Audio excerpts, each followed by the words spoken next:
आलिया साहबा, जो कुछ भी हुआ उमर ज़हूर साहब के इंटरव्यू के बाद और उसके रिएक्शन में हमने देखा इमरान खान साहब का भी ट्वीट आया और उनका स्टेटमेंट भी आया और जलसे ख़ाम से वीडियो लिंक से खिताब करे तो उसमें भी उन्होंने इस बारे में बात की। बाकी आपकी लीडरशिप ने भी बात की और उसका क्रक्स आप लोगों ने ये निकाला कि इस मरतबा आपने कहा कि हम उमर फारूक ज़हूर को नहीं छोड़ेंगे और हम उसके खिलाफ पाकिस्तान में, यूके में, यूएई में केसेस करेंगे। और साथ ही साथ आपने जंग और जियो जो है उसका भी जिक्र किया। इमरान खान साहब ने कहा कि हम इनको भी अदालतों के अंदर लेके जाएंगे। बड़े सीनियर हमारे साथी हैं, कॉलीग हैं, मेरे भी सीनियर हैं, रईस अंसारी साहब जियो में भी वो इस वक्त में फ़राइज़ सर अंजाम दे रहे हैं।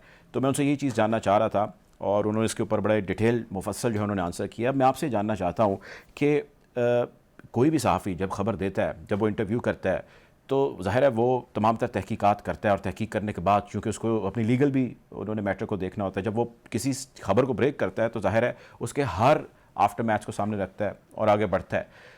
बहुत सारे लोगों का ख्याल है कि आप लोगों को वैसे ही अदावत है जंग जियो ग्रुप से, क्योंकि वो आप लोगों के ख़िलाफ़ या आप लोगों के बारे में जो खबरें देते हैं आपको पसंद नहीं आती। क्या कहेंगे इस बारे में आप?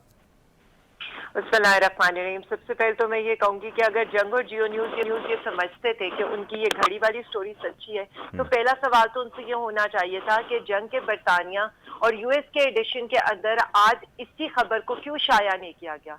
बाकी खबरों में तो बड़ा बड़ा लिखा गया कि तोशाखाना का खरीदार सामने आ गया है, लेकिन सिंस के उनको ये पता था कि वहां पर उनकी इस झूठी स्टोरी के ऊपर उनको लीगल नोटिस जा सकते हैं और उनको हर जाने भरने पड़ सकते हैं, तो ये उसमें उसका जिक्र नहीं था। दूसरी चीज, बहुत सीनियर होंगे, आपको तजर्बाकार भी लगते होंगे, लेकिन मेरा ये ख्याल है कि एलएनजी पर जिस तरह के उनके प्रोग्राम्स थे और जिस तरह का झूठा मटेरियल वो लेकर आते थे और एक सस्ते दानिश्वर का रोल अदा करते थे, बिल्कुल यही हाल उनके साथ इस स्टोरी में भी हुआ है।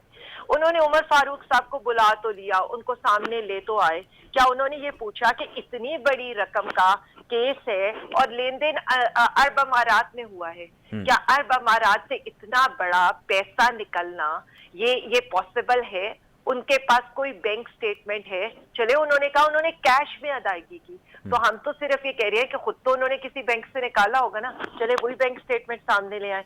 और जिस तारीख को बेसिकली तो जिस तारीख को उन्होंने घड़ी की ली है, सारा कुछ उन्होंने खरीदा है, उससे एक दो दिन आगे पीछे की बैंक स्टेटमेंट दे दें। और सबसे बड़ा सवाल तो ये है कि खरीदी उन्होंने घड़ी 2019 के अंदर, लेकिन कल वो जो टाइम जोन का एस्टीमेट लेकर आए हैं वो एंड जियो के प्रोग्राम से थोड़ी देर पहले का है और उसी तारीख का क्यों है?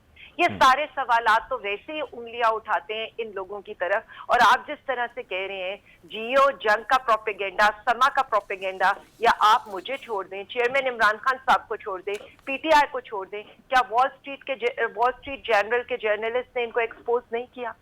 क्या DW की एंकर ने इनके मकरूह चेहरों को अवाम के सामने नहीं लाया?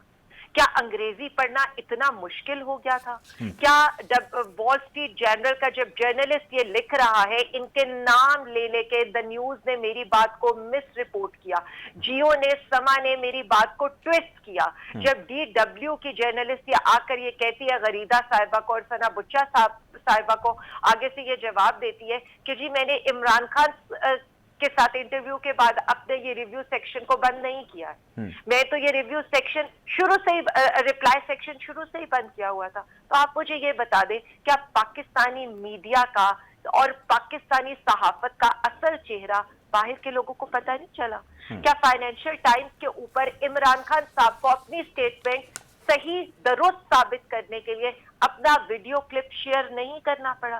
तो ये किस किस्म की सहाफत हो रही है इस मुल्क के अंदर? यहाँ पर जो मौजूदा वजीर आजम है, सिर्फ एक मिनट में बात कंप्लीट करूं, मौजूदा वजीर आजम है, उन्हें 57,000 पाउंड का जुर्माना होता है और इस मुल्क में सैलाब जदगान के पैसे गबन करने के इल्जाम में होता है।